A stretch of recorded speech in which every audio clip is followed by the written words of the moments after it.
Boa tarde a todos. Em nome da plataforma Saúde em Diálogo, quero dar-vos as boas-vindas a todos os participantes e agradecer à nossa moderadora, Marina Caldas, e aos nossos oradores que simpaticamente aceitaram o convite da plataforma. A doutora Bárbara Soares, da Entidade Reguladora da Saúde, o doutor Daniel Torres Gonçalves, advogado, meu colega, e também a doutora Inês Folhadela, da Ordem dos Médicos. Desejo a todos.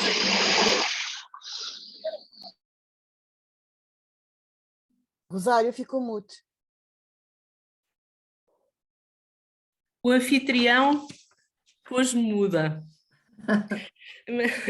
Desejo a todos um fim de tarde muito agradável e enriquecedor, um fim de tarde em que nos propomos refletir e discutir sobre um tema tão importante e tão atual para nós, como é a publicidade em saúde. Marina, o resto é consigo. Muito obrigada. Eu penso que estou ligada, estão-me a ouvir bem, logicamente, sim. Muito obrigada, doutora Rosário, é um gosto, primeiro que tudo, agradecer à senhora pessoalmente e agradecer à plataforma Saúde em Diálogo através da Joana Viveiro, por me terem convidado para moderar o debate que vai acontecer já a seguir, sobre publicidade em saúde e saúde em publicidade. Muito obrigada, é um gosto estar com vocês. Primeiro, os pedidos da organização, quem estiver presente e não estiver a falar, por favor, tranque o seu microfone para de facto podermos todos ouvir-nos bem e termos mais capacidade de comunicação. Portanto, esse é um dos primeiros pedidos. Depois vamos ficando atentos e se alguma coisa for acontecendo nós vamos avisando.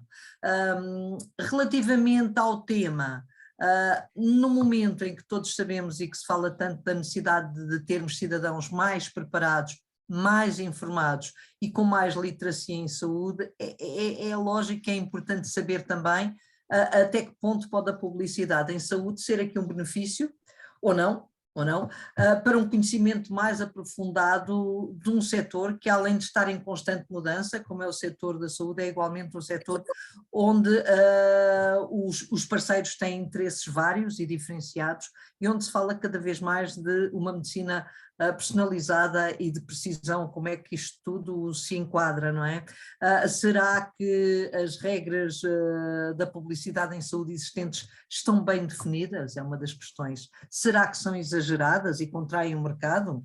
Será que o cidadão comum consegue fazer uma leitura correta da realidade sobre a saúde com as regras existentes? E de que publicidade estamos a falar? Porque há aqui um leque muito variado, não é? Será que a proteção da nossa saúde justifica que a publicidade, a práticas relativas à proteção de atos, tenha regras específicas? E quem não cumpre as regras deve ser penalizado? É penalizado ou não? E quem fiscaliza? E quem fiscaliza está a fiscalizar bem? As perguntas são muitas e se quiséssemos podíamos continuar a colocar dúvidas, porque dúvidas existem muitas.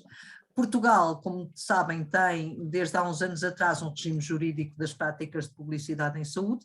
Saber como é que tem funcionado e de que mecanismos é que dispomos para enfrentar esta situação é o que hoje vamos tentar perceber, mas atenção que nós não nos vamos centrar basicamente na questão dos dispositivos médicos, dos medicamentos, etc. Nós vamos falar em saúde de uma forma mais lata.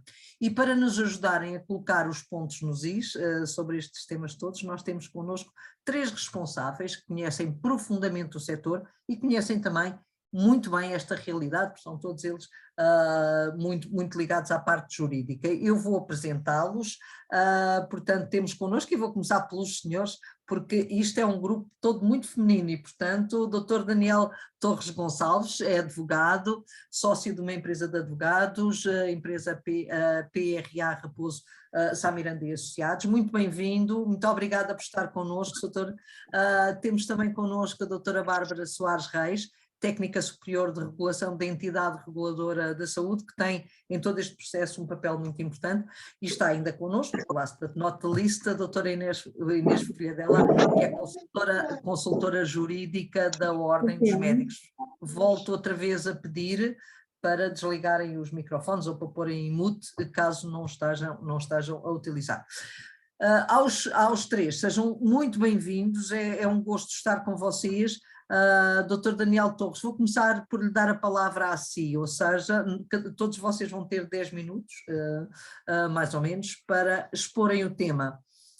E, portanto, no seu caso, começo por si, primeiro porque é um senhor e agora os senhores ganharam esse protagonismo que é muito importante também, e depois porque nos vai aqui apresentar o regime jurídico de todo este processo. Eu acho que é muito importante dar-lhe a palavra primeiro. A palavra é sua.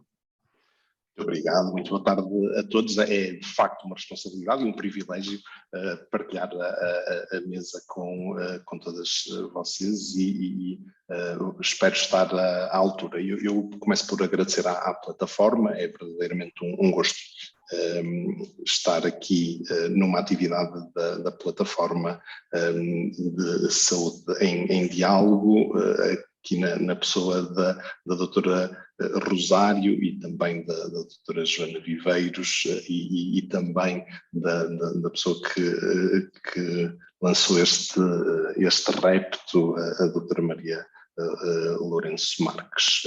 É um privilégio partilhar a mesa como referi, com a doutora Marina Caldas, a doutora Bárbara Soares, que vamos tendo contacto aqui através da RCI, a doutora Inês Friadella, já nos conhecemos há uns anos e aprendo sempre muito com a doutora Inês e é verdadeiramente um gosto partilhar a mesa consigo. Muito bem, nós temos aqui o primeiro passo, que é o de identificarmos aquilo de que estamos a falar. E aqui, neste caso, estamos a falar de publicidade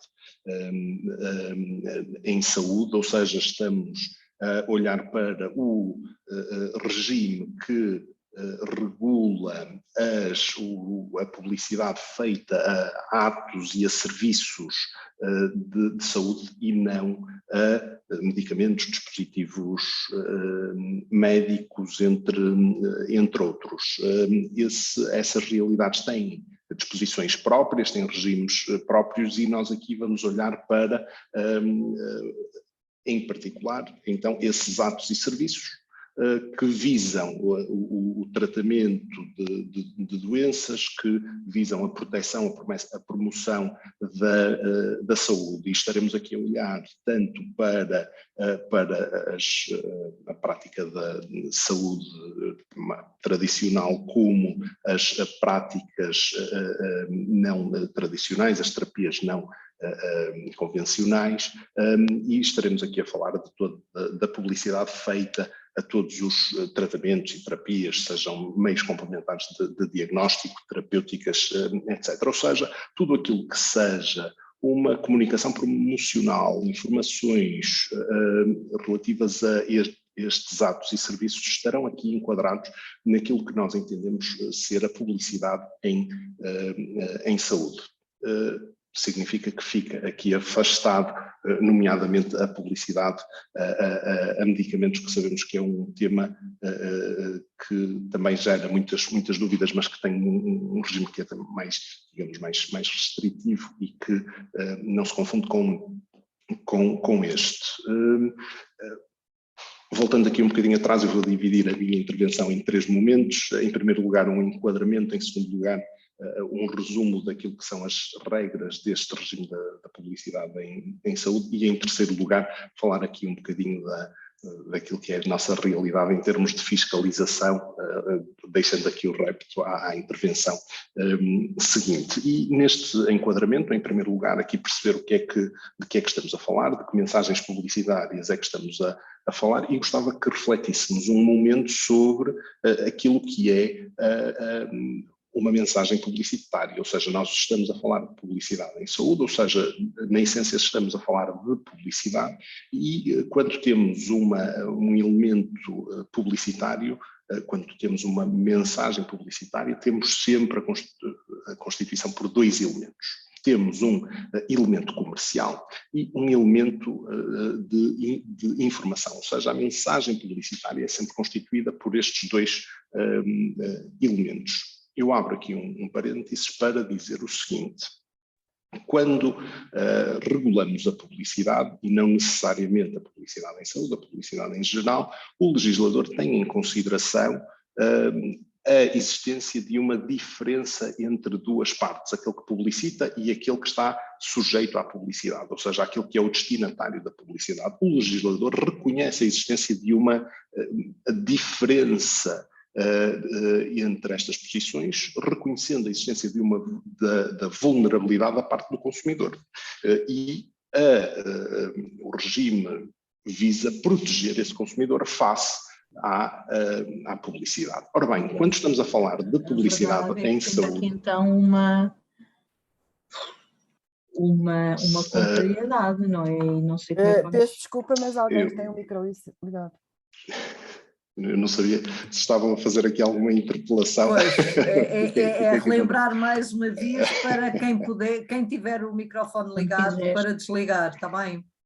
Muito bem, Obrigada. Dizendo isto, ou seja, quando o legislador protege a publicidade, visa a existência de uma posição vulnerável, que é a posição do consumidor, face a quem publicita, mas quando estamos a falar de publicidade em saúde, estamos a falar da existência de uma dupla vulnerabilidade. Porquê? Porque quem é o destinatário da mensagem não só é consumidor, como é potencialmente doente, não é? E sabemos que a posição de doença é uma posição de vulnerabilidade por si e é uma característica, essa vulnerabilidade é uma característica que informa toda a relação, nomeadamente se estivermos aqui a falar da relação médico-paciente, médico-doente, sabemos que essa vulnerabilidade e essa existência diferente daquilo que é o conhecimento científico informa esta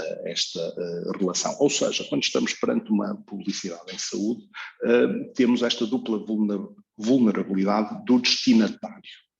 E isto tem que ser tido em consideração, nomeadamente porque para o paciente a informação é particularmente importante. A informação vai ser fundamental nesta relação que se cria com o profissional, nomeadamente sendo um médico. Já sabemos que a informação, o esclarecimento é fundamental para que a pessoa se conforme com aquilo que vai ser a prática na sua saúde, não é? E por isso, quando estamos a falar de publicidade em saúde, estamos a falar dos tais dois elementos, não é? O elemento comercial e o elemento da informação, sendo que este elemento da informação é particularmente delicado neste tipo de publicidade, o que vai justificar, nomeadamente, que essa informação seja verdadeira, clara e transparente. E isto vai ter como contrapeso o elemento comercial, que terá de respeitar, nomeadamente, a necessidade daquilo que é a situação concreta do doente, sendo que o doente e o interesse do doente deve ser o valor que, em primeiro lugar, vise as regras relativas àquilo que é admissível e àquilo que não é admissível. Posto isto, estando então perante aquilo que é publicidade em saúde e sabendo qual é que é esta mensagem que vai ser constituída por estes dois elementos e por valores que se vão contrapor, vamos tentar perceber, passando aqui para o segundo momento daquilo que tinha para vos dizer, um breve uma breve incursão sobre aquilo que são as regras que são ditadas por este regime da publicidade em saúde. E o regime vem, grosso modo, fazer duas coisas. Em primeiro lugar, vem concretizar aquilo que são os princípios aplicáveis à publicidade em geral, ou seja, tendo em consideração a especificidade do setor da saúde, vem concretizar esses princípios. E eu já agora aproveito para dizer que estamos perante um regime próprio da publicidade em saúde, mas que vai depois beber as regras em geral, tanto do Código da Publicidade como do regime das práticas comerciais desleais, mas em concreto vem concretizar aqui alguns princípios, nomeadamente os princípios da transparência, fidelidade e licitude das infrações. O que é que isto significa? Há uma necessidade de identificar convenientemente aquele que a lei fala, o interveniente, que é aquele que publicita, e depois temos aqui requisitos adicionais quando estamos a falar de prestadores de cuidados de saúde, nomeadamente uma cabal identificação dos atos e serviços de que estamos a falar, bem como a existência de convenções, quando aplicáveis, bem como as habilitações do profissional que é apresentado no âmbito desse serviço em saúde. Ou seja, a informação tem que ser lícita, tem que ser transparente, tem que ser fidedigna. Por outro lado, temos também o princípio da objetividade. O que é que isto significa? Temos que olhar para o destinatário médio, neste caso o paciente ou o utente médio, e aplicar linguagem clara, simples, direta, que permita que a mensagem transmitida seja inteligível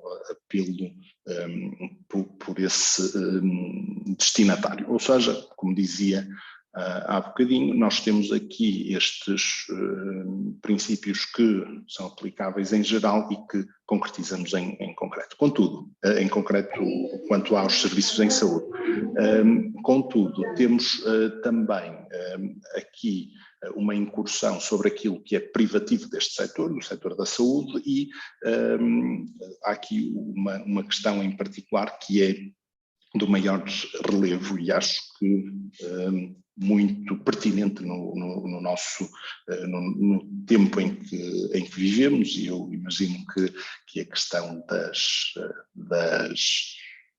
das mensagens que facilmente são transmitidas através, nomeadamente, das redes sociais, e em que há muita desinformação e em que se fala muito da desinformação e das notícias falsas, é importante reparar que a lei prevê aqui o princípio do rigor científico da informação. O que é que isto significa? Significa que a publicidade deverá ser constituída por informação que seja aceite pela comunidade técnica ou pela comunidade científica. É claro que isto levanta algumas questões, nomeadamente sobre o que é informação aceite por essa comunidade. Também nos coloca a questão de saber qual é a comunidade a ser considerada, mas, efetivamente, nós temos aqui a exigência de que seja, pelo menos cientificamente defensável, aquilo que a informação que é veiculada. Efetivamente, eu falava aqui da Covid. A Covid, curiosamente, motivou o primeiro alerta de supervisão da ERSE ao nível da publicidade em saúde, e já em 2020, eventualmente, a doutora Bárbara, caso seja pertinente, falará sobre isso. Ou seja, a lei vem exigir aqui este mínimo consenso, digamos assim, e, curiosamente, o regulamento da ERSE vem até aprofundar esta questão e vem dizer que é exigível que se refira à referência ou fonte técnica e científica que comprove o rigor da informação que é transmitida. Em concreto,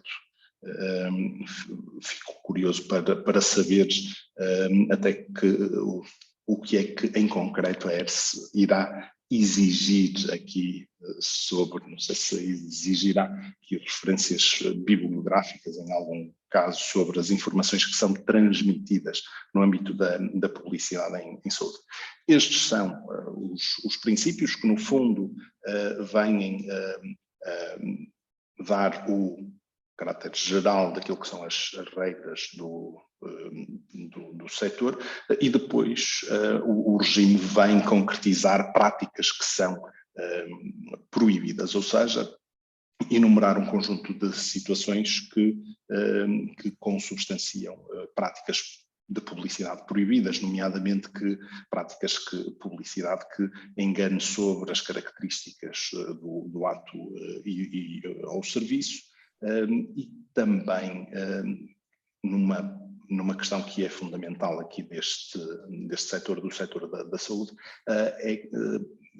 não é admissível, ou seja, é proibida a publicidade que incite ao consumo de atos ou de serviços de saúde independentemente da necessidade. Ou seja, não é admissível promover determinado ato descurando a efetiva necessidade concreta do paciente em causa. Ou seja, não é admissível o apelo ao consumo desnecessário. Não é? 2 minutos, doutor. Muito bem, muito bem. Nomeadamente, desconsiderando aqui a necessidade de diagnóstico ou de avaliação concreta daquele paciente, ou seja, não limita-se aqui um bocadinho a massificação, a vontade que possa haver de querer forçar, incitar, a palavra utilizada essa e é mais correta, incitar o consumo. Depois também uma nota muito breve para dizer que também é proibida a publicidade que garanta a cura ou que garanta que não existem efeitos adversos. Isto resulta tanto daqui como do regime das práticas comerciais desleais que também o visa. Eu, para utilizar o meu último minuto, tenho que passar para a terceira parte daquilo que trazia para inicialmente vos dizer, que tem a ver com a questão da fiscalização. E, efetivamente, a ERSE tem um problema crónico de meios, que faz com que a fiscalização nesta área não seja a mais desejável. A ERSE tem competência da fiscalização no âmbito da publicidade em saúde desde 2015 e eu tive a oportunidade de consultar os relatórios de atividade da ERSE entre 2016 e 2020. Neste período de 5 anos, foram abertos 355 expedientes pela ERSE relativos à publicidade em saúde, isto representa 70 por ano, dos quais apenas 127 foram convertidos em contraordenações, ou seja, isto significa que a fiscalização no âmbito da publicidade em saúde neste momento, e eu não tenho aqui dados de 2021, não sei se já foram publicados, mas não os tenho, mas representou entre 2016 e 2020 a existência de 25 contraordenações por violações da publicidade em saúde, de práticas de publicidade em saúde. Não será difícil perceber que este número é efetivamente muito modesto para aquilo que nós vemos todos os dias, na publicidade que vemos a atos e serviços de saúde, e efetivamente tem que nos fazer concluir que a ERSE precisa de mais meios e que deverá aplicar mais atenção a esta área, que é uma área que traz grandes desafios e grandes perigos, reais perigos aos pacientes, e por isso fica aqui o repto para a doutora Bárbara e estarei disponível para qualquer questão que possam ter, e obrigado pela vossa atenção. Muito obrigada, doutor. E eu colocava-lhe já uma pergunta até antes de passar à doutora Bárbara, que falou em desafios e desafios para que se colocam aos pacientes. Que desafios são esses perante este quadro que nos traçou, que nos apresentou? Costumamos ouvir que vivemos na era da informação.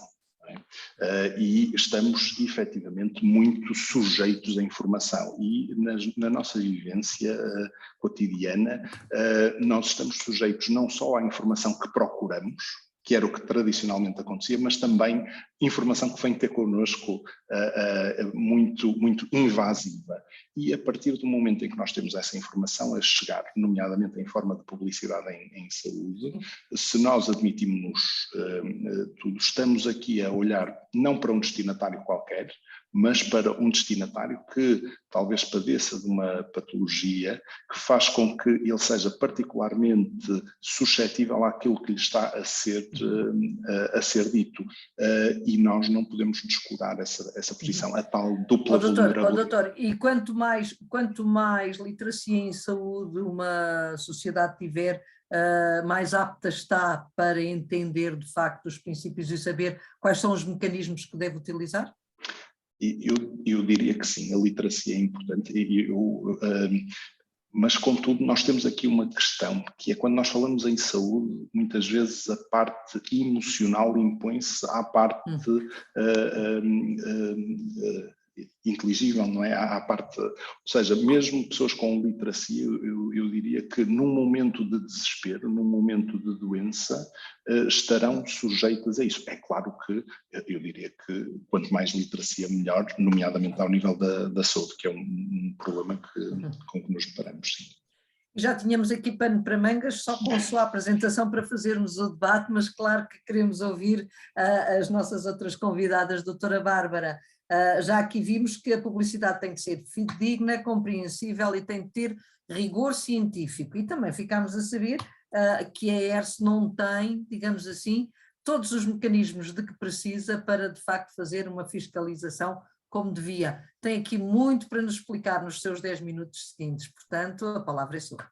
Obrigada, Marina, muito obrigada. Antes de mais, permita-me também cumprimentar a audiência, os meus colegas de painel, bem como a plataforma Saúde em Diálogo, organizadora deste webinar e que dirigiu o convite à entidade reguladora da saúde para estar presente, em nome da qual eu agradeço precisamente esse convite e a oportunidade de contribuir para a literacia em saúde.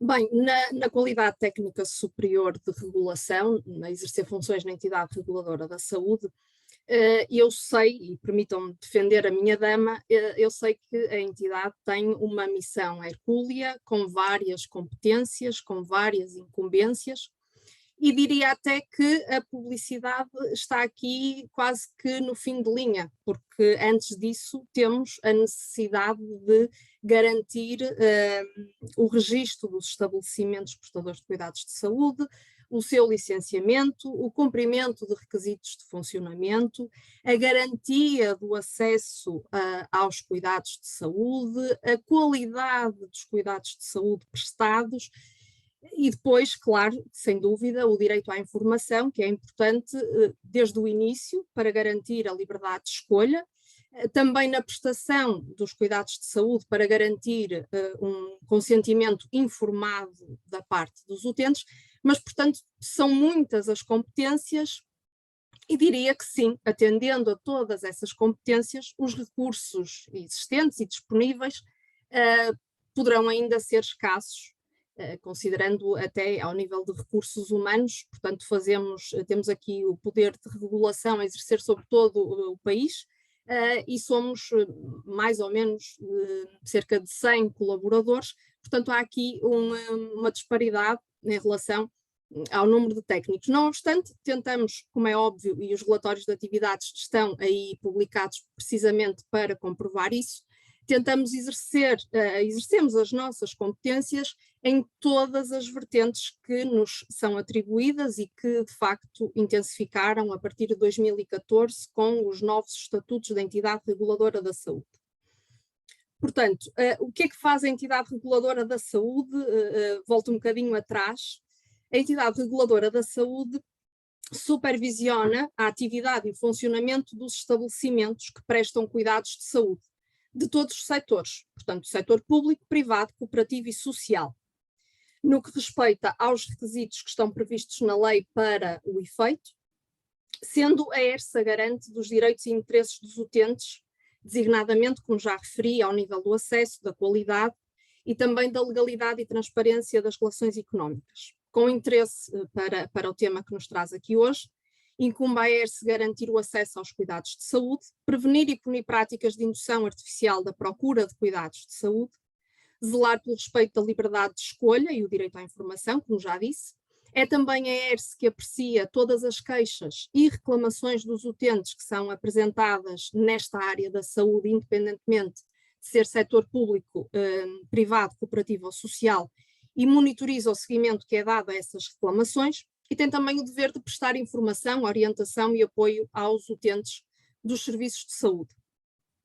Para isso, os estatutos conferem à entidade reguladora da saúde diversos poderes de autoridade e fiscalização, poderes de supervisão e de regulamentação, que se inserem mais num âmbito administrativo, com a emissão de regulamentos, também com a emissão de ordens, instruções e recomendações em processos administrativos concretos, e poderes sancionatórios, em diversas vertentes, não só no âmbito da publicidade, mas também em todos os outros ilícitos que estão previstos nos estatutos ou em legislação avulsa. Portanto, são diversas áreas de intervenção. Compete à ERSA verificar se os direitos e interesses legítimos dos utentes são então respeitados pelos estabelecimentos e intervir sempre que se justifique, utilizando os poderes mais adequados de acordo com as atribuições e competências previstas nos estatutos.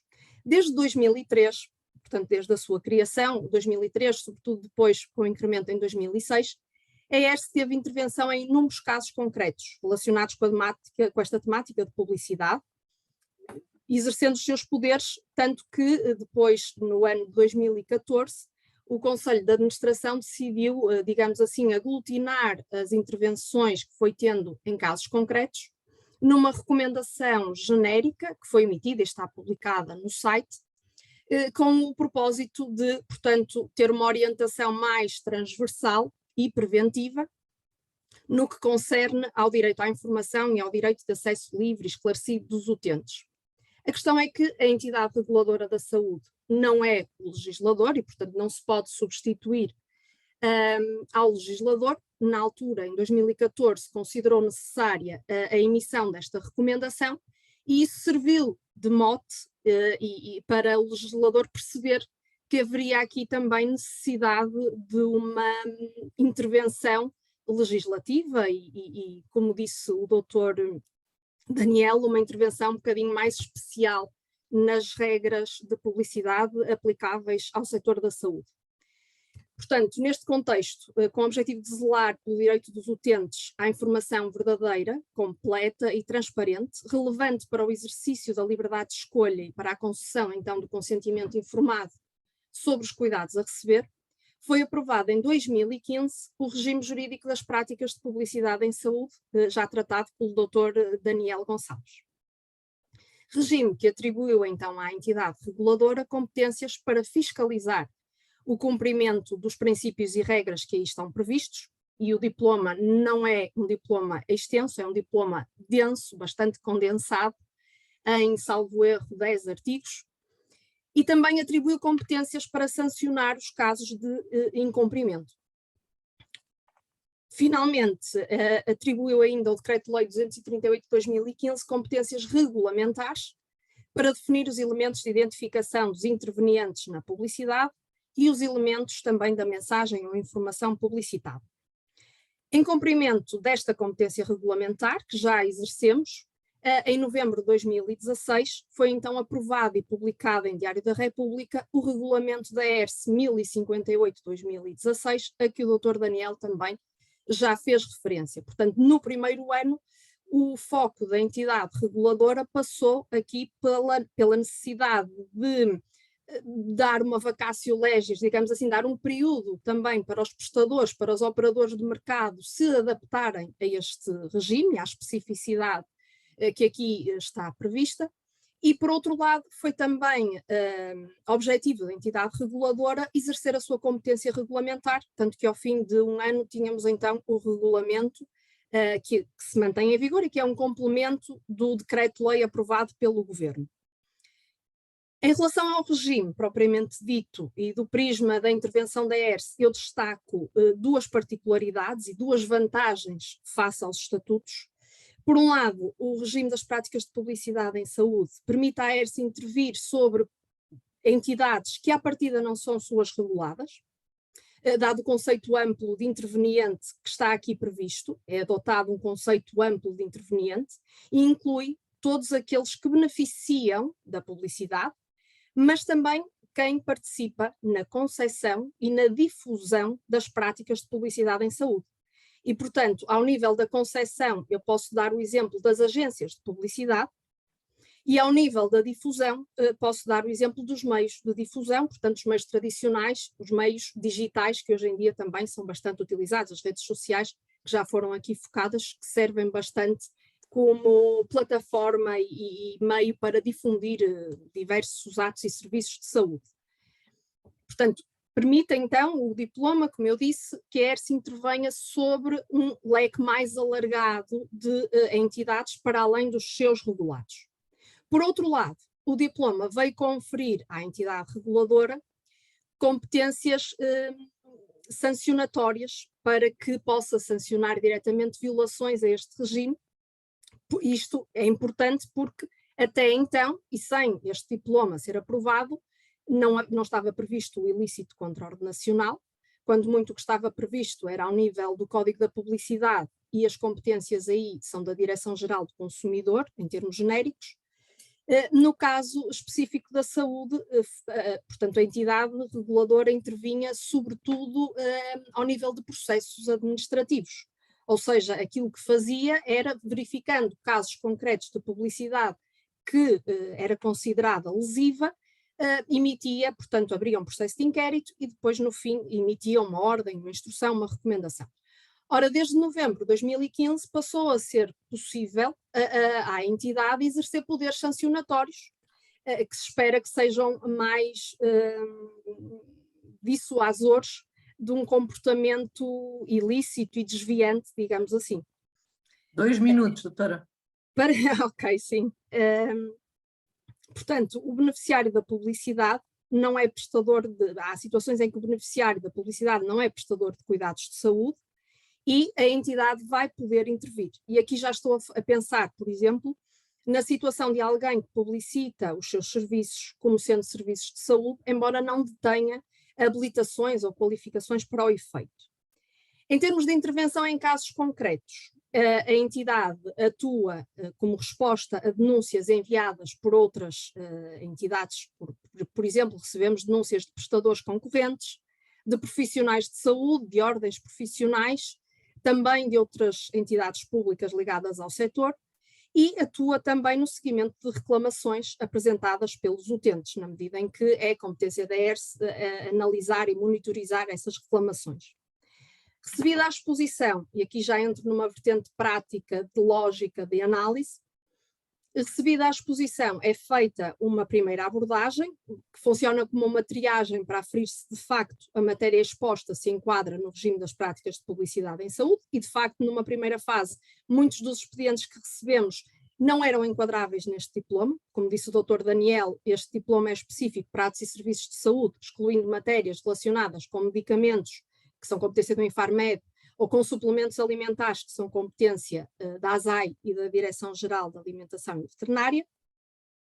E, portanto, é feita essa primeira análise. Se depois se considerar que existem elementos de prova e indícios da prática de uma infração, o Conselho de Administração naturalmente abre um processo de contraordenação que Processo esse que, feita a prova necessária, recolhidos todos os elementos, pode terminar com a aplicação de uma sanção pecuniária ao infrator, portanto estamos a falar na aplicação de uma coima, e ainda a possibilidade, prevê o diploma, a possibilidade de serem aplicadas sanções acessórias, que vão desde a apreensão do material da publicidade, mas também, e aqui algumas dúvidas de legalidade, constitucionalidade, porque ao nível de sanções acessórias o próprio legislador prevê a possibilidade da entidade reguladora interditar temporariamente o exercício da atividade profissional ou publicitária.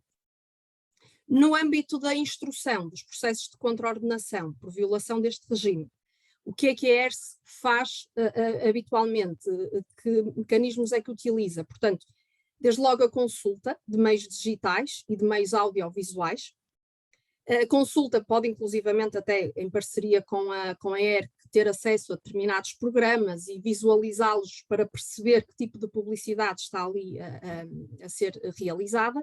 Consulta a redes sociais também, Facebook, Instagram, análise de outdoors e folhetos, ações de fiscalização a estabelecimentos abrangidos pelas práticas de publicidade em saúde, e aqui os trabalhadores da ERSE têm poderes de autoridade, portanto podem de facto entrar nos estabelecimentos, solicitar cópia dos documentos, pedir esclarecimentos, tirar fotografias, recolher depoimentos, tudo o que entenderem necessário, dentro, claro, da legalidade, mas o que entenderem necessário para fazer prova da ilicitude, inquirições de testemunhas, pedidos de informação também a diversas entidades e, muitas vezes, tentando ligar aqui um pouco com a questão do rigor científico, também são pedidos pareceres a peritos quando se colocam questões de ordem técnica e socorremos-nos por vezes das próprias ordens profissionais para tentar que nos auxiliem na resposta a determinadas dúvidas técnicas.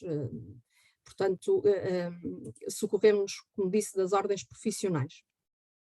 Hoje em dia a publicidade, estou a terminar, só queria destacar ou deixar aqui alguns alertas, que depois até podem suscitar algumas questões da audiência, relativamente a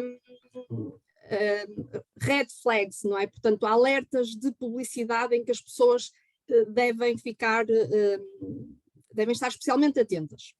A publicidade que é feita por entidades que não cumprem os requisitos de atividade e funcionamento, portanto que não estão registadas na entidade reguladora da saúde ou não detêm a licença de funcionamento necessária, ou por indivíduos que não têm as habilitações ou qualificações profissionais, e falo aqui eventualmente em situações de usurpação de funções.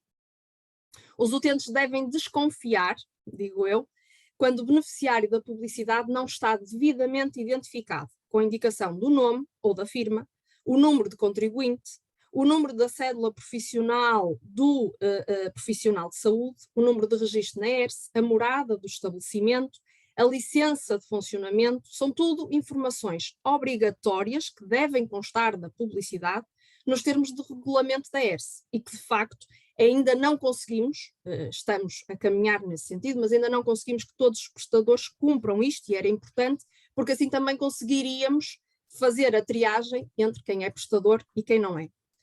Destaco também a abordagem telefónica e às vezes até presencial, porta a porta, de utentes especialmente vulneráveis como idosos, com menção fraudulenta ao Ministério da Saúde, à Direção-Geral da Saúde, ao Serviço Nacional de Saúde, cujo verdadeiro objetivo é induzir ao consumo de atos e serviços, ou na verdade à compra de bens desnecessários. E aqui dou como exemplos campanhas para rastreios, campanhas associadas a aparelhos auditivos, à compra de colchões, portanto a pessoa vai a pensar que vai fazer um rastreio e na verdade o que pretendem é vender um colchão, um aparelho para uma utilização doméstica. Portanto há uma série de situações em que a ERSE já tem uma chamada, inclusive é na área da estética também, que a ERSE já tem uma chamada de atenção prévia, porque já são situações muito recorrentes e bastante sinalizadas. Já vai em 16 minutos. A matéria é extensa, sem dúvida. Eu sei, eu imagino que sim. Mas faça-nos um resumo final, digamos assim, porque depois temos ainda tempo para durante a debate. O repto aqui é que os utentes estejam atentos, tenham conhecimento deste regime, estejam atentos e sempre que detectem uma publicidade que indicie uma infração ou que lhes pareça fraudulenta, que contactem a entidade reguladora da saúde e denunciem essas situações para que nós também tenhamos conhecimento, não é? Okay. Mesmo que vocês não tenham ainda os meios necessários de que precisam para... Mas estamos a fazer caminho, vamos continuar a caminhar e digamos que 5 anos de vigência deste diploma já nos permitiu fazer muito, inclusive em 2019, peço desculpa, em 2019 fizemos, por exemplo, percorremos o país e fizemos 6 ou 7 sessões de formação sobre este regime. Com a pandemia não pudemos continuar com essa abordagem até pedagógica, que nos impediu pelo menos de um contacto presencial, esperamos retomar em breve e esta oportunidade, desde já, também serve para isso, para nos lembrar que importa retomar este assunto. Doutora, e desde, portanto, 2016, digamos assim, a altura em que começaram a ser mais ativos, quais foram, que género de casos têm sido mais gritantes no sentido de pedir a vossa intervenção e que de facto estão relacionados com a publicidade enganosa?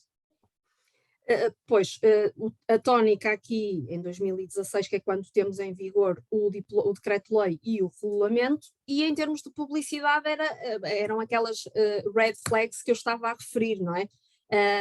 Se calhar antecipei-me, mas a publicidade feita por pessoas que na verdade não são profissionais de saúde, há muitos casos de usurpação de funções, sobretudo até aquilo que nos tem chegado ao conhecimento no âmbito das terapêuticas não convencionais, porque é uma área que foi legislada mais recentemente, em termos dos cursos e da atribuição das cédulas profissionais também é recente, e há de facto muitas pessoas a exercer atividade nessas áreas sem de terem habilitações e qualificações para o efeito.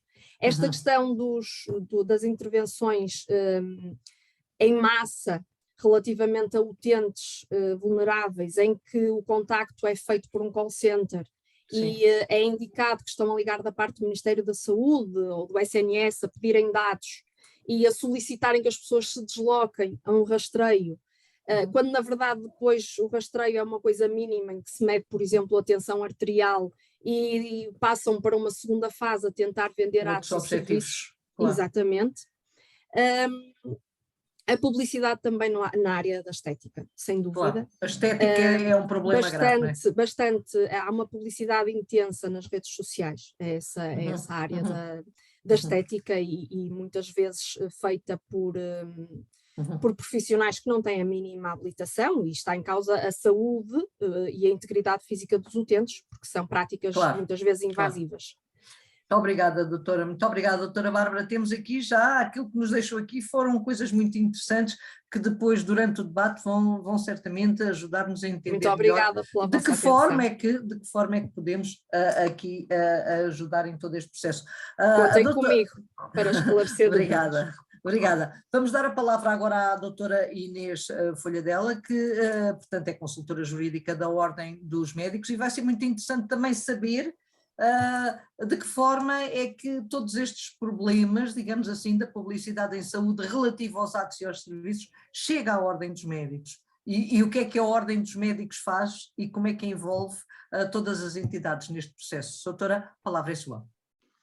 Muito obrigada, Marina. Eu também agradeço à Plataforma de Saúde em Diálogo o convite que foi dirigido à Ordem dos Médicos e portanto, também saúdo todos os presentes. A minha intervenção é mais de índole prática e menos expositiva.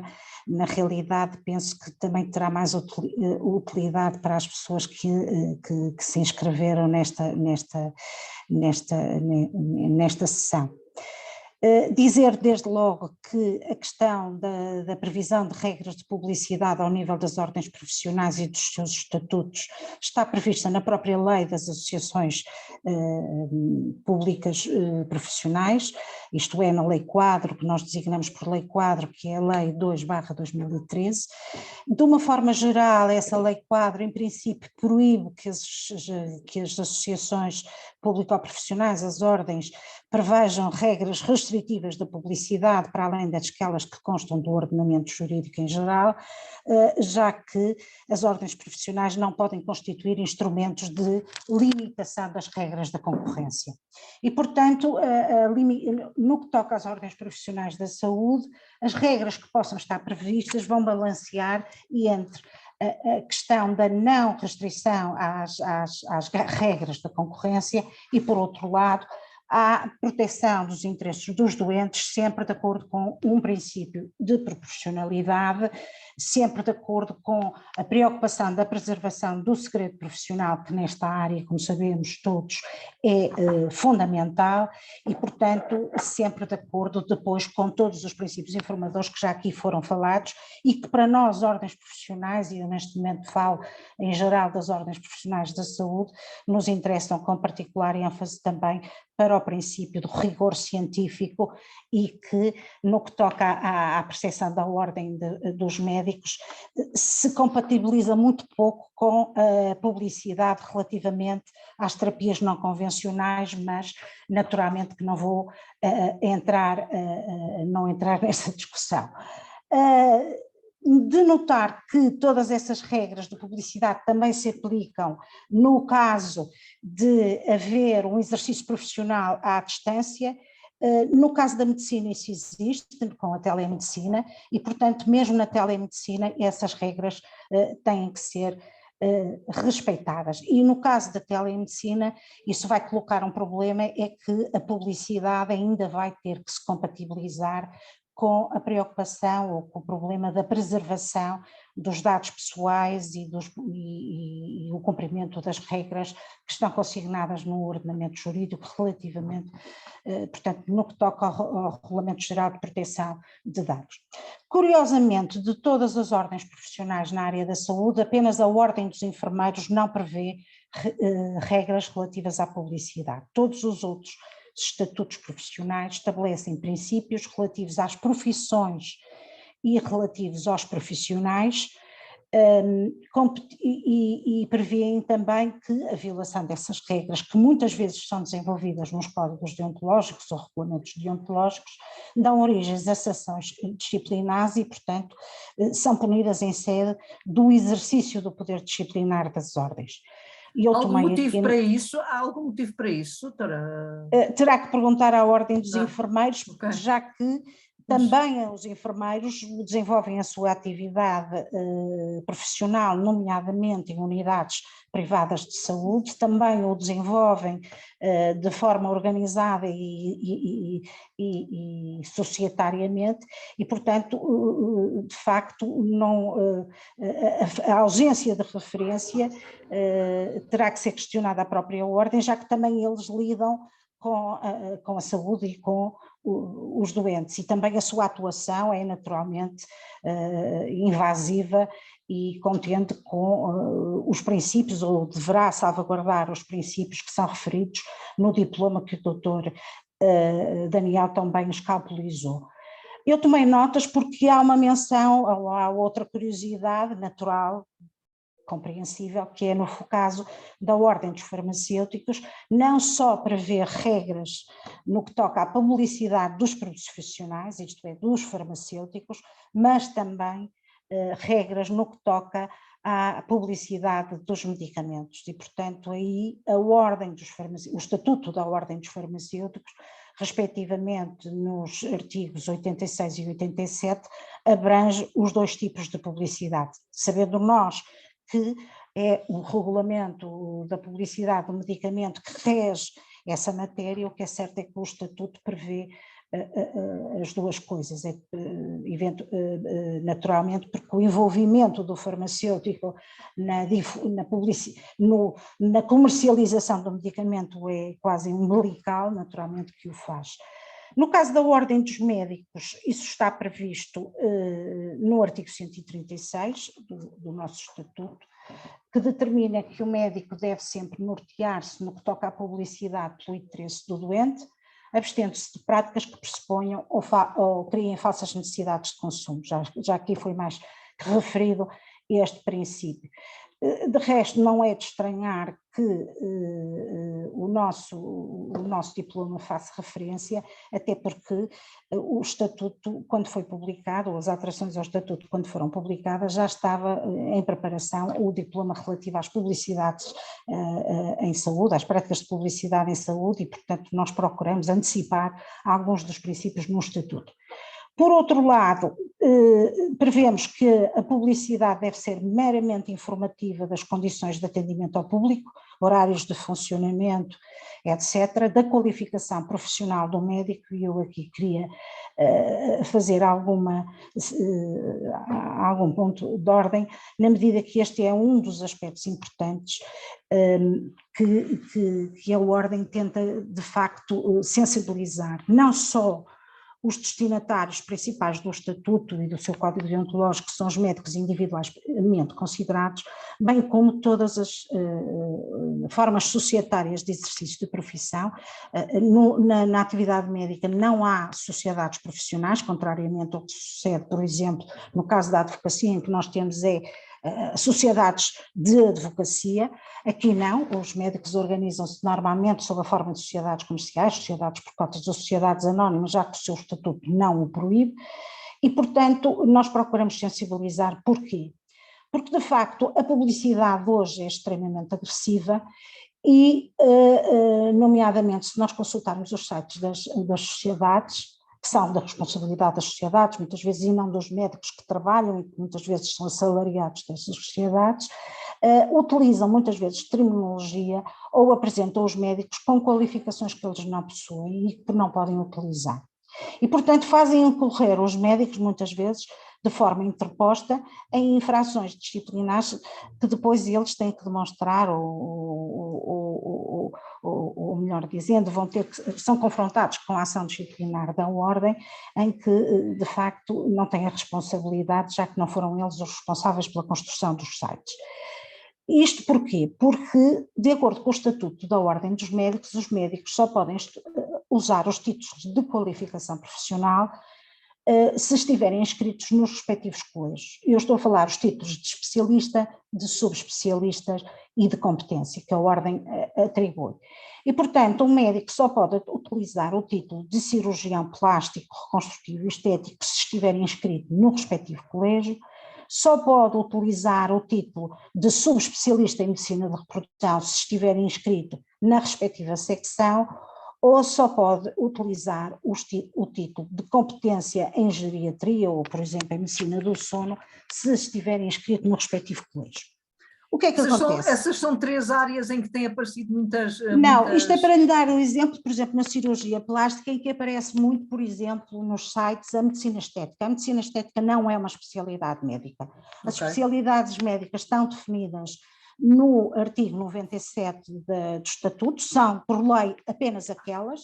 O Estatuto da Ordem dos Médicos é uma lei da Assembleia da República, portanto, é quase tautológico dizer que é uma lei da Assembleia da República, mas é de facto uma lei, e, portanto, são essas, e a medicina estética não existe em Portugal. As pessoas e os médicos podem fazer cursos de medicina estética, se quiserem utilizar essas denominações, de facto têm que divulgá-las, mas para tanto têm que obter autorização da Ordem dos Médicos e dizer eu obtive ou fiz o curso tal, e portanto o que eles divulgam é que são titulares do curso tal, ou que obtiveram o grau. Por exemplo, isto acontece muito com médicos que obtiveram graus no estrangeiro e que utilizam até as denominações que são conhecidas no estrangeiro e que, por exemplo, não obtêm correspondência, no caso da União Europeia, na Diretiva das Qualificações Profissionais. Isso coloca-se em algumas áreas, porque nem todas as especialidades, isto, por exemplo, acontece com a Alemanha, nós temos uma cirurgia geral e, portanto, temos especialistas em cirurgia geral e eles, dentro da cirurgia geral, autonomizam especialidades que nós não autonomizamos. Por exemplo, para lhe dar outro exemplo, há muitos A doutora falou na geriatria. A geriatria é um caso que também deve... Para nós, não, mas é que nós temos uma competência em geriatria. Ora bem. Os médicos que reúnam uma série de critérios, entre os quais uma prática clínica e a frequência de determinados custos cuja idoneidade é reconhecida pela ordem, etc., obtêm uma competência, e é assim que se chama, é um título de qualificação profissional que é concedido pela ordem, e inscritos que são no respectivo colégio podem apresentar-se como geriatras. E, portanto, essa publicidade... Mas é nessas áreas, doutora, mas é nessas áreas em que, de facto, há mais usurpações, digamos assim, da utilização... Eu não gosto de utilizar a palavra usurpações, porque há um crime de usurpação de funções, e o crime de usurpação de funções pressupõe o criar um engano e as pessoas julgarem que estão a tratar com determinada pessoa que não estão a tratar, e essa pessoa fazer-se passar por isso. Eu julgo que aqui há uma publicidade enganosa, isto é, a pessoa fazer crer que tem um título que não tem. É a mesma coisa do médico interno. Um médico que está a cursar a especialidade e que é interno dos últimos anos tem, de facto, já grande preparação e autonomia para a prática da medicina. Naturalmente, ele não pode estar a fazer medicina numa consulta diferenciada ou apresentar-se a fazer consulta diferenciada, porque o doente vai acreditar que está a fazer uma consulta de pediatria, por exemplo, e aquele médico que lhe aparece à frente não é pediatra, é interno de pediatria. Isto coloca-se, por exemplo, nos hospitais privados, que neste momento estão a contratar médicos internos dos últimos anos, que de facto já percebem muito da área da pediatria, mas que, no entanto, eles não podem fazer consulta diferenciada de pediatria. E, portanto, o hospital privado não pode vender, permitam a expressão, gato por lebre, ou a clínica. Isto é, ela tem que assumir que aquele médico é médico interno e que aquele médico é um médico em formação. E, portanto, não pode... Eu não estou a ouvir, Marina, porque a Marina... Desculpe, sim, agora já está. Isso não se passa nos hospitais do SNS nem nos hospitais do SNS também se passa. De resto, nós tivemos agora digamos assim, uma vitória em que, por força de uma denúncia que nós fizemos, em que temos os serviços do SNS a contratar médicos cujas especialidades não estão reconhecidas pela ordem, nomeadamente fora da União Europeia, não obtiveram ainda a equivalência. E o caso é um caso de uma senhora que tem uma especialidade obtida fora da União Europeia de oftalmologista e foi contratada para fazer consulta diferenciada de oftalmologia num hospital do CNS. A IGAS, a Inspeção Geral das Atividades Económicas, agora resolveu de facto abrir um inquérito e ir fazer um levantamento, porque finalmente entendeu que o utente, se vai a um serviço de consulta diferenciada, tem direito a esse serviço e, portanto, não pode ser confrontado com estas situações. Mas a guerra já vem de há alguns anos e só agora é que nós temos a promessa de que vai ser feito um levantamento e aberto, digamos assim, um processo de inquérito. Mas progredindo, para além disso, também o Código Deontológico proíbe a garantia de resultados, isto naturalmente, porquê? Porque a medicina é uma obrigação de meios e não é uma obrigação de resultados, e como também a proibição de qualquer tipo de publicidade que possa ser enganosa. Para além disso, o regulamento, o Código Deontológico vai falar numa publicidade que deve ser meramente informativa, isto aqui, o meramente informativa, revestir forma discreta e prudente, tem muito que se lhe diga, não é? Normalmente, ou melhor dizendo, direi eu, não há grande prática disciplinar nesta matéria, a descrição e aquilo que é a prudência da informação, com o evoluir das formas de publicidade, digamos assim, é mais rápida, digamos assim, a evolução das formas de publicidade face à própria jurisprudência da ordem. Reitera a veracidade dos títulos profissionais e académicos, portanto, alarga aos títulos académicos, não esquecendo que muitos médicos também têm atividade académica, nomeadamente aqueles que estão inseridos em hospitais universitários, e depois vamos ainda mais longe, referindo-nos aos estudos, às investigações ou descobertas científicas, dizendo que essas Esses estudos devem ser publicados em revistas ou meios de comunicação de caráter técnico-científico e, portanto, não devem ser utilizados como publicidade. Também refere... Um minuto, doutora, um minuto. Sim, também só refere que a divulgação deve ser sempre tendo em vista o interesse público e não a autopromoção do médico, e de uma forma indireta depois há um outro preceito que acaba por limitar o conteúdo das mensagens publicitárias, já que proíbe-se ao médico a venda de produtos, medicamentos, dispositivos e outros tipos de produtos. De resto, também depois do Estatuto da Publicidade de Medicamento, resultam inúmeras limitações para o médico, o que leva,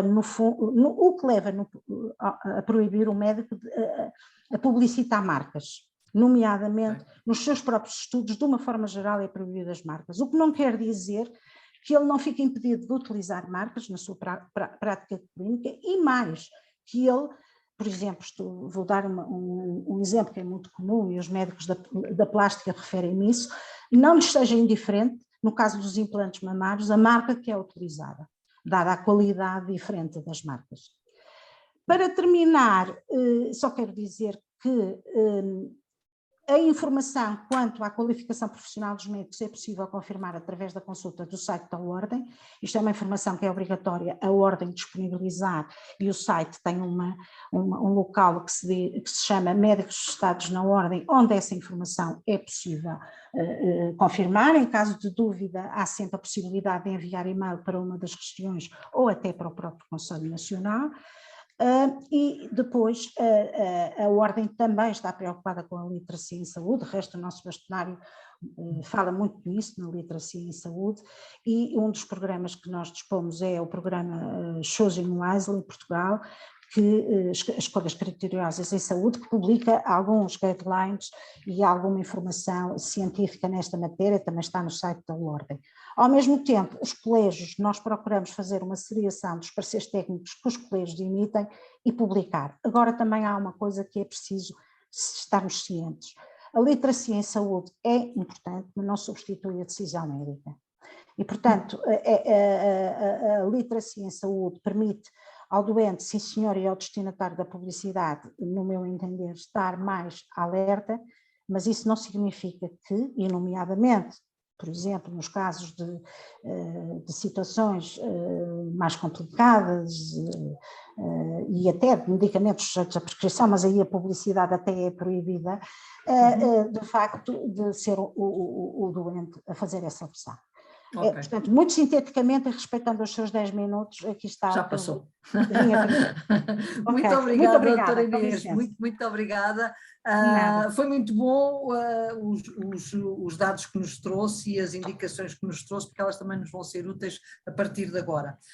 Eu chamava a atenção dos presentes que nos estão a acompanhar para o caso de terem questões para colocar. Nós temos recebido aqui no bate-papo muitas indicações de que é muito importante esta iniciativa e que, portanto, é muito bom estar a ouvi-los porque estão a contribuir de facto para mais literacia em saúde das populações e neste caso nas associações, mas em todo caso se quiserem fazer perguntas estejam à vontade porque é importante e temos cá quem sabe destas questões e é muito interessante.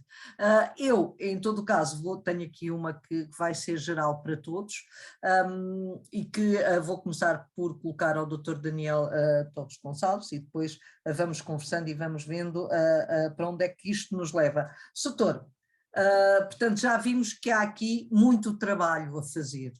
Já vimos que há, desde 2015, um regime jurídico que tenta contrabalançar isto. Também já vimos que há aqui uma entidade reguladora que faz o que pode, mas que não é suficiente.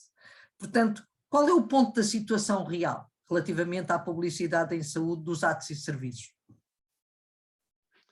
Bom, essa é uma questão que nos tem que fazer pensar naquilo que é a agenda política ou aquilo que poderia ser a agenda política. E neste momento não se vê isto na agenda política. Ou seja, a saúde efetivamente está na ordem do dia e vimos num período de pandemia em que efetivamente se valorizou particularmente a questão da saúde, em que particularmente se valorizou o sistema de saúde, em particular o Sistema Nacional de Saúde, mas não existe um discurso estruturado relativamente a esta matéria. Ou seja, aquilo que nós temos é discussões quanto à desinformação, quanto à necessidade de fornecer às pessoas mecanismos e ferramentas para poderem combater essa desinformação, mas o ponto de situação, eu diria que politicamente parece-me inexistente ou perto disso. Soutor, mas pode haver aqui coisas muito graves, não é? E outro dia comentavam-me isto num local que havia cabeleireiros e outras entidades do género onde se faziam intervenções, entre aspas, estéticas, portanto, porque sim, quer dizer, sem qualquer controle. Isto põe em causa, no momento em que nós dizemos que o cidadão deve estar no centro do sistema e a pessoa com doença deve estar no centro do sistema e o cliente e o utente, o que quer que seja, deve estar no centro do sistema e que tentamos valorizar cada vez mais a saúde, isto pode ser problemático ou não?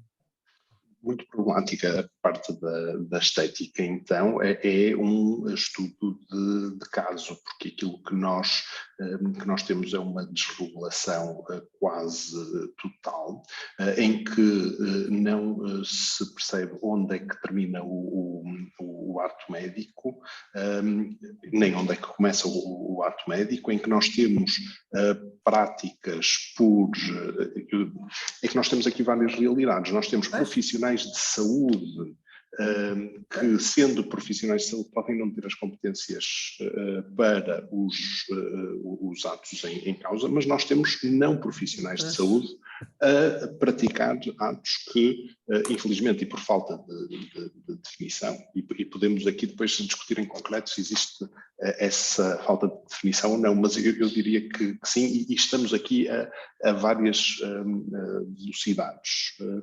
Houve uma tentativa de regulamentar e de densificar aquilo que é o conceito de ato médico. Isso ainda não foi possível. Depois abrirá outras discussões, não será a solução para tudo, mas nós temos, por exemplo, ao nível das ordens, naquilo que concerne à estética, temos questões de indefinição que podem ser problemáticas. Eu dou aqui um exemplo sem querer direcionar especificamente a discussão para aqui, mas nós temos é um exemplo só. Sim, nós temos aqui uma questão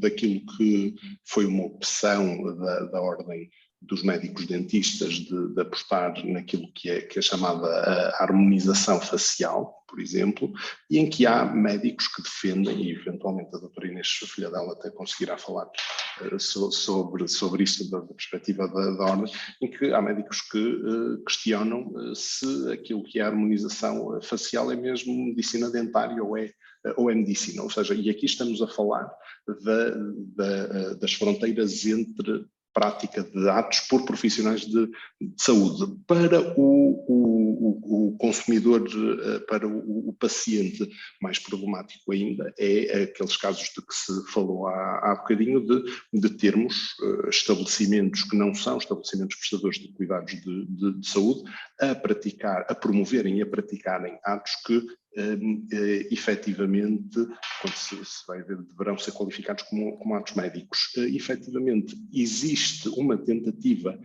das autoridades, e aqui a ERSE é uma delas, mas também a ASAI, existem tentativas de combater algumas destas práticas. Contudo, não me parece que seja um combate articulado e que a curto prazo vá ter um impacto muito forte. Obrigada, doutor.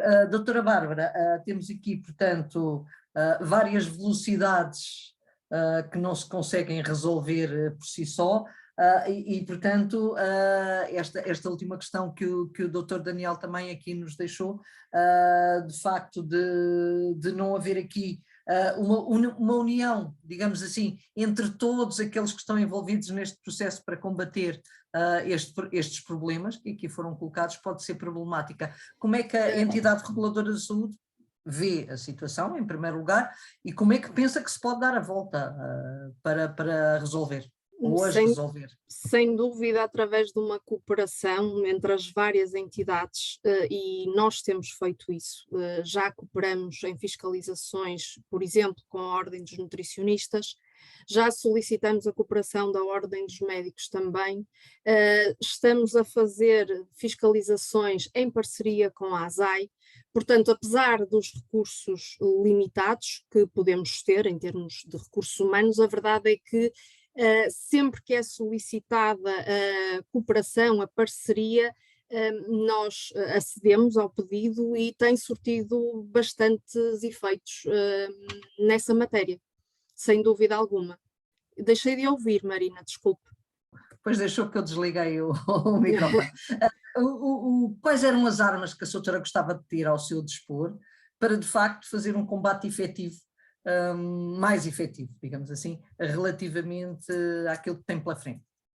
Bem, ao nível informático, sem dúvida, é importante termos algumas ferramentas específicas que o Regulamento Geral de Proteção de Dados também veio aqui dificultar um bocadinho, não é? Porque havia, antes da entrada em vigor do Regulamento Geral de Proteção de Dados, havia alguma facilidade em obter informações sobre o detentor de um determinado site, o detentor de uma determinada página de uma rede social, e eu aqui até estou a pensar mais naqueles casos em que, e que os colegas já focaram, nos casos mais graves em que estamos a falar de pessoas que não têm a mínima habilitação e qualificação profissional, porque se temos recursos escassos, então temos que intervir onde é mais urgente e onde o prejuízo para os utentes pode ser maior. E, portanto, sem dúvida que o foco são esses casos, os casos de pessoas não habilitadas, não qualificadas, que fazem um curso profissional, por exemplo, e que nessa medida consideram que já podem arrogar-se de um determinado título que não têm, efetivamente. E, portanto, são casos graves e que implicam uma investigação sobre uma determinada entidade. Quando é pessoa coletiva é relativamente mais fácil, temos o portal do Ministério da Justiça, a autoridade tributária, etc. Quando é pessoa singular, de facto, esta restrição da proteção de dados, apesar dos nossos poderes da autoridade, limita-nos aqui um bocadinho a intervenção. Ou fazemos a fiscalização e encontramos o indivíduo no terreno a exercer e a praticar atos e serviços de saúde, portanto, e aí é em flagrante, não é? Ou então torna-se mais complicado aceder à informação e às vezes andamos atrás de um número de contribuinte, atrás de um nome, atrás de uma morada, pronto, mas sem dúvida alguns meios informáticos e depois, claro, recursos humanos para irmos para o terreno. Durante vários anos tivemos, a entidade reguladora esteve dependente de autorizações ministeriais para poder contratar, e sem dúvida que 100 funcionários para cerca de 30 mil estabelecimentos regulados é um número bastante limitado, com várias funções que não passam só pela publicidade, portanto desde montante a ajudante temos aqui muito trabalho a fazer.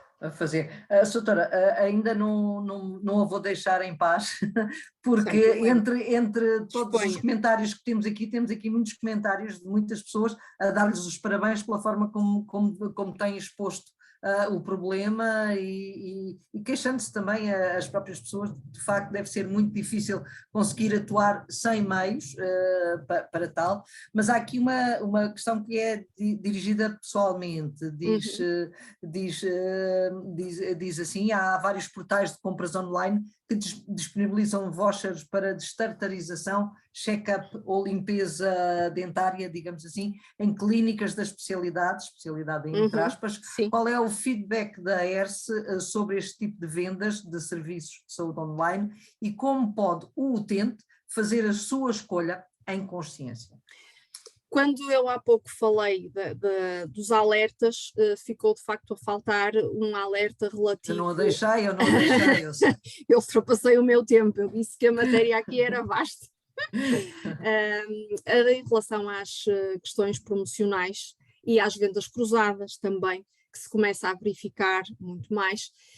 E aqui há uma dificuldade, o que tem que ser feito, e que é um bocadinho difícil, é a compatibilização entre aquilo que são os direitos dos consumidores, os direitos dos utentes, que também passa pela informação, e aquilo que são as regras concorrenciais. De facto, este diploma da publicidade em saúde é um diploma muito denso, muito concentrado e às vezes até de interpretação algo difícil, que nos coloca também aqui mais um problema na aplicação do regime, porque depois, em sede de impugnações judiciais, as decisões da ERSE, como é óbvio, são impugnáveis judicialmente e coloca-nos alguns problemas de aplicação prática do diploma. Agora, digamos assim, quando falamos num check-up, numa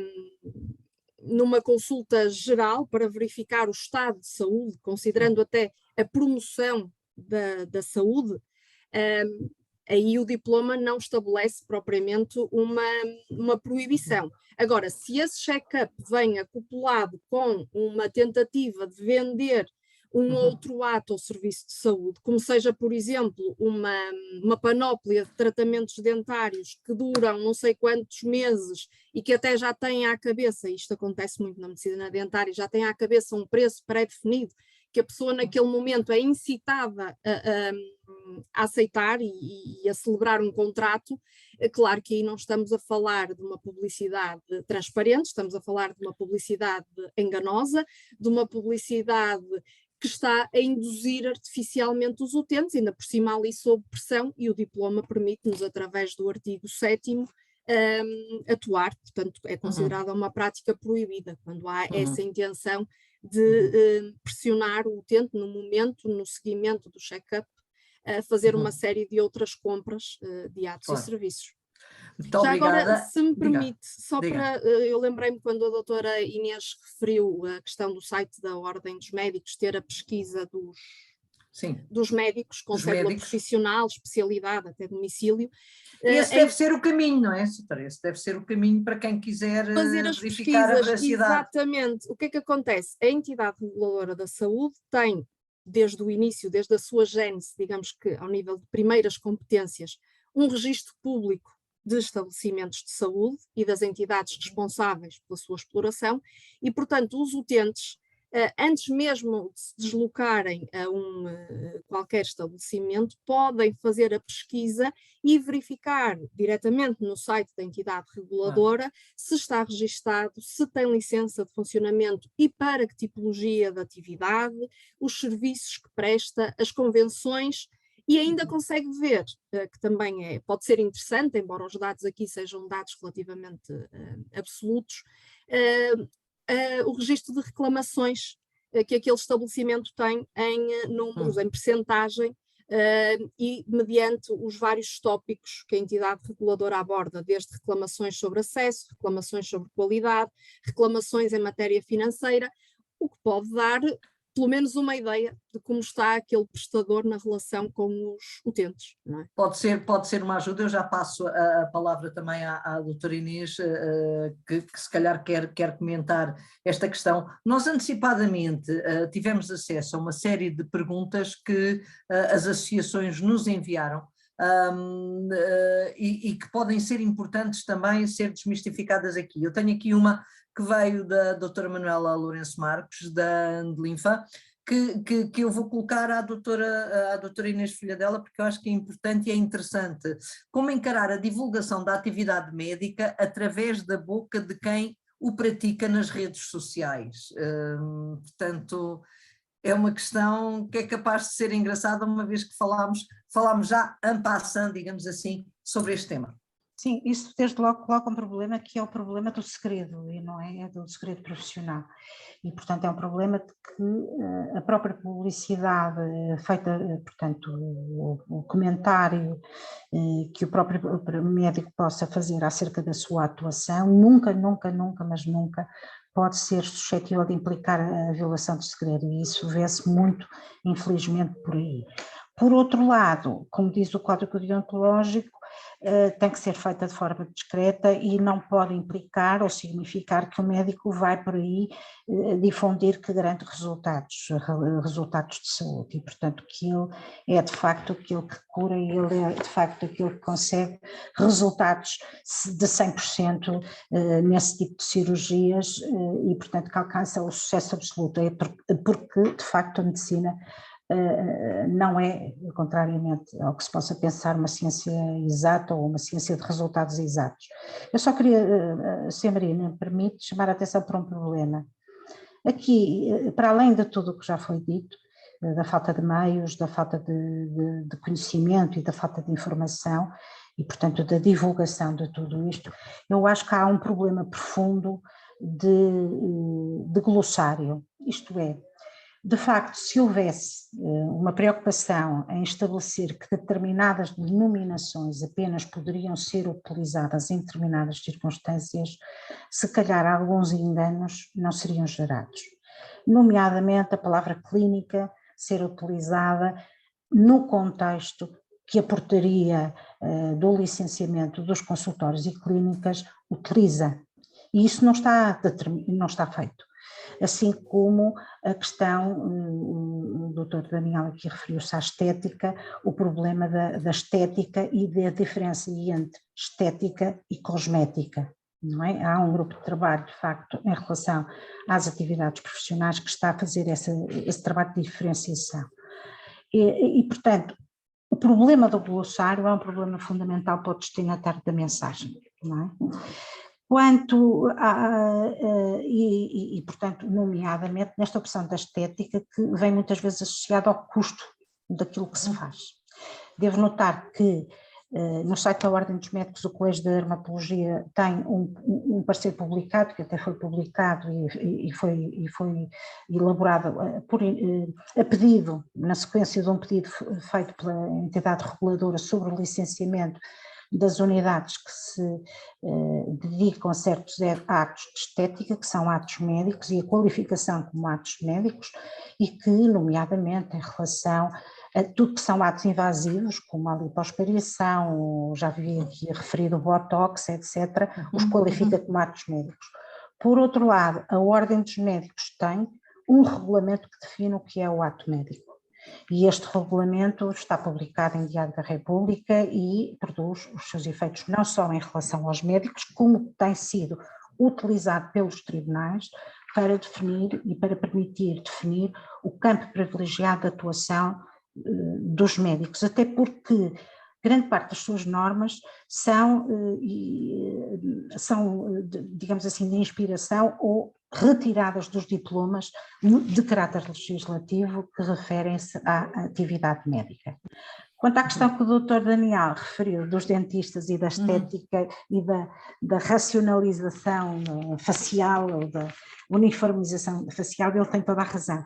É que a atividade do dentista está referenciada como uma atividade relativa à boca e às zonas adjacentes.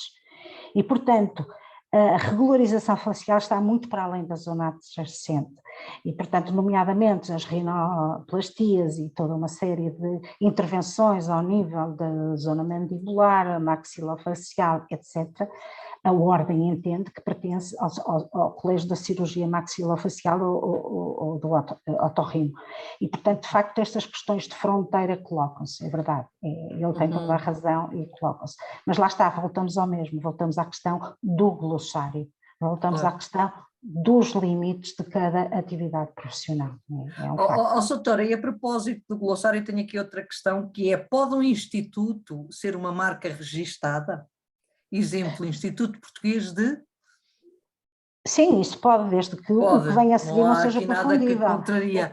Isso tem a ver com o Registro Nacional de Pessoas Coletivas, isso Pois. depende de que o que vem a Pois. seguir seja suscetível de não criar confusão. Portanto, não será por aí, não é? Não será por aí, não é? É mais do que marca restada é a questão dos nomes ou denominações, mas sim, pode. E de facto é por aí que surgem muitos problemas, porque depois temos estabelecimentos que não são clínicas ou institutos, lá estão os ditos institutos de estética, que são tudo menos aquilo que nós pensamos que são. Efetivamente tem toda a razão. Claro. Muito obrigada, doutora. Doutor Daniel, vamos para a última ronda. Eu penso que ainda nos dão mais uns minutinhos, eu acho que era importante, que ainda tenho aqui mais algumas questões que me chegaram antecipadamente, e tenho aqui uma que é muito interessante também, e a pergunta é: os médicos têm alguma lei, entre aspas, idêntica aos advogados, que faça a proibição da publicitação do seu ato? A questão da publicitação do ato tem, desde logo, a questão que a doutora Inês já referiu, sim, que é a salvaguarda, não é? Sim, aqui é a salvaguarda do segredo médico, não é? Que efetivamente é muitas vezes maltratado. Existe aqui uma questão quase cultural, eu diria, que faz com que o segredo médico, por vezes, não tenha o tratamento que deveria ter. Eu alerto aqui que novas ferramentas têm trazido efeitos curiosos, ou seja, nós sabemos que temos o nosso direito à privacidade, não é? Mas aqui a questão da proteção de dados, que desde há uns anos tem vindo a ser muito mais falado, mas aliado a algumas ferramentas, nomeadamente ao registro eletrónico, registro de saúde eletrónico, que, por exemplo, tem a questão da notificação automática quando existe algum acesso, nomeadamente por profissionais de saúde, fazem com que as pessoas tenham cada vez mais a noção do que é que acontece com os seus dados de saúde e cada vez mais se conformem menos com aquilo que acontece. Ou seja, eu diria que, eu pelo menos na minha prática não conhecia há uns anos processos relativos a acessos indevidos a dados de saúde, e neste momento já não é tão estranho assim ver pessoas que querem perceber quais é que são os direitos, porque sabem que um médico que não é o médico delas, ou um profissional de saúde, não precisa de ser um médico, acedeu aos dados.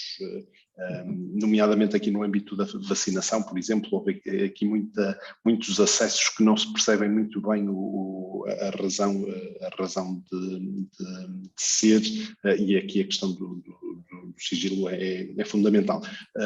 Eu aproveitava aqui só para complementar uma questão, até para fazer as pazes com a doutora Bárbara. Estão feitas, doutor, estão feitas. A doutora Bárbara efetivamente referiu que são cerca de 30 mil os estabelecimentos registados na ERSM, os estabelecimentos prestadores de cuidados de saúde. São muitos estabelecimentos, mas nós temos que pôr isto em perspectiva, é que em 2010 eram cerca de 14 mil. Ou seja, aquilo que nós temos é um aumento exponencial do número de entidades sujeitas à regulação da entidade reguladora da saúde, e certamente que os meios à disposição da entidade não aumentaram na mesma proporção. Doutor, e o aumento das competências em 2014, que muito nos agradou, mas que aumento de não foi competências acompanhada sem os recursos, torna-se difícil, mas estamos a caminhar. Portanto, exatamente. Parados é que não. Exatamente, e eu acho isso importante, e aqui o setor da saúde, se me permitem aqui uma nota final só relativamente a isto. O setor da saúde, julgo que é pacífico, é consensual, que é fundamental, mas sem recursos o setor da saúde não consegue cumprir a sua missão, e nós atualmente temos o risco da repetição de 2014, é que em 2014 relativamente à ERSE temos a ampliação das competências sem os recursos financeiros respectivos, e agora estamos num processo de delegação de competências para as autarquias locais que trazem o risco de, mais uma vez, não serem acompanhados dos recursos financeiros, e essa é a grande luta, apesar de que eu acho que o risco não é só esse, o risco é ainda o risco de retalharmos o país, porque estamos a fazer isso numa desgarrado daquilo que é a organização administrativa do país, mas isso é para outra discussão. Mas relativamente aos recursos... Dava outro debate já a seguir, outro debate, exatamente. Agora, quanto à questão dos recursos, especificamente, efetivamente, isso continua a estar na ordem do dia, e não é só com a EFSE. Muito obrigada. A última questão para a doutora Bárbara, antes de fazermos as conclusões finais. Doutora Bárbara, a questão vem do engenheiro Jaime Lancia, que diz: não seria bom a entidade reguladora da saúde publicitar essas informações que vão Claro que sendo, sim, sem dúvida. nos vêm aqui apresentadas? Ela, Já agora acrescento eu, e como é que o podem fazer? Não, é em termos de site, portanto, ele está online. Agora eu percebo que às vezes as pessoas não se dedicam a pesquisá-lo, têm muitos outros a fazer e isso perde-se um pouco. Como eu disse, a entidade pretende voltar a realizar sessões de formação no âmbito desta matéria da publicidade, fazer mais fiscalizações, sem dúvida, e agora com o amenizar do Covid, eu não vou dizer que acabou, porque se calhar não acabou, mas com o amenizar da situação, ou pelo menos podemos ir para o terreno com mais propriedade e também com mais segurança, voltar às fiscalizações de uma forma intensiva. E já agora, aproveitando aqui o mote da necessidade de informar os utentes e da literacia, da importância da literacia em saúde, convidar-vos também para umas jornadas, a todos os presentes, para umas jornadas que vão ter lugar no dia 20 de maio de 2022, promovidas pela entidade reguladora da saúde, jornadas sobre direitos e deveres dos utentes, em que a plataforma de saúde em diálogo também estará presente, foi convidada e, portanto, fará a sua participação. Muito obrigada.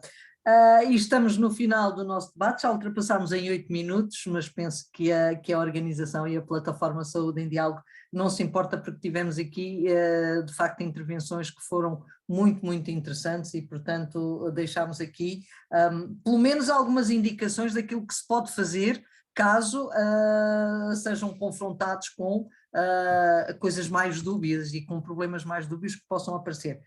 Em todo o caso, e brincando um bocadinho com a situação, eu trabalhei muitos anos, trabalhei em vários sítios e trabalhei também no Correio da Manhã. Eu, se tivesse estado hoje neste debate e se amanhã tivesse de fazer a notícia, o título seria Entidade Reguladora da Saúde sem meios para fiscalizar publicidade em saúde. Este era o título. E depois, em destaque no líder, eu talvez escrevesse muito trabalho para fazer, há necessidade de mais meios na entidade reguladora da saúde para enfrentar a situação da publicidade enganosa no setor, mas a decisão tem de ser política, e agora acrescentaria eu, temos 4 anos de um governo com maioria absoluta, se calhar é agora o caminho. Muito obrigada a todos, parabéns pelas vossas intervenções, muito obrigada a quem esteve connosco.